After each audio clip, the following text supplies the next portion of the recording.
Так, вот это снимаю видео, попробую сейчас ее завести. Она холодная полностью. Пару дней стояла. Не знаю, что с этого получится.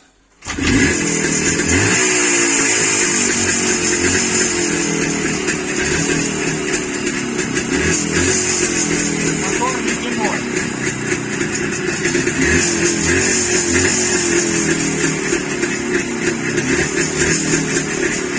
О, начинает греться.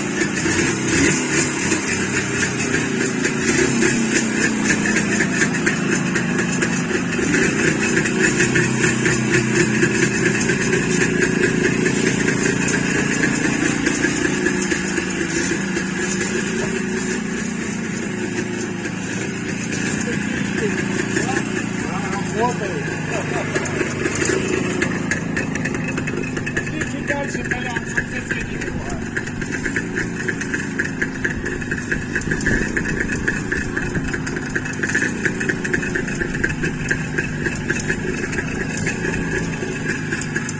Он просто хочет услышать, как мотор работает. Как холодный, да, горячий.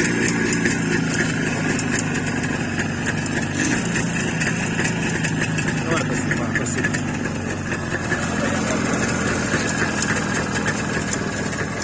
Вот так вот он, короче, слегка подсокивает тут что-то.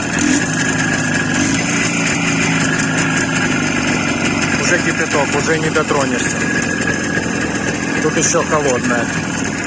Он что-то дзынькает там слегка. Или пальчик, или...